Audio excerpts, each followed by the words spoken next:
साथियों, स्वागत है आपके अपने YouTube चैनल में। दोस्तों, एनएमएस यानी कि मनरेगा एप्लीकेशन का नया अपडेट आ चुका है और ये एप्लीकेशन का लोगो भी चेंज हो चुका है। अब इसका नाम हो चुका है वी ग्राम जी।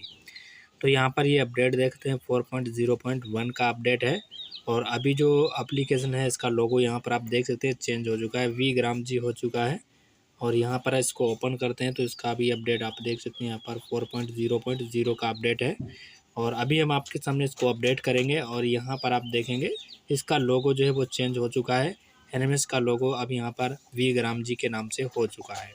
तो चलिए हम अभी आपके सामने इसको अपडेट करते हैं। इस अपडेट वाले ऑप्शन पर क्लिक करेंगे और इस एप्लीकेशन को यहाँ पर हम अपडेट करते हैं और फिर हम आपको इसका यूआई एंटर दिखाते हैं किस तरीके से यहाँ पर अपडेट हुआ है। ठीक है, तो अभी आप देख पाएंगे।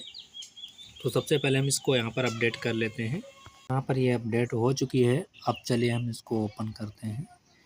तो जैसे हम इसको ओपन करेंगे तो दोस्तों यहाँ पर आप देख सकते हैं, ये दोस्तों यहाँ पर आप वर्जन इसका देख सकते हैं 4.0.1 वर्जन यहाँ पर इसका आ चुका है, जैसे कि यहाँ पर देख सकते हैं। और यूआई में कोई भी चेंजेस नहीं हुआ है, केवल दोस्तों यहाँ पर जो इसका लोगो है वो यहाँ पर चेंज हो चुका है, जैसे कि यहाँ पर आप देखते हैं वी ग्राम जी। ठीक है, तो ये लोगो यहाँ पर इसका चेंज हो चुका है। जानकारी पसंद आए वीडियो को लाइक ज़रूर करें।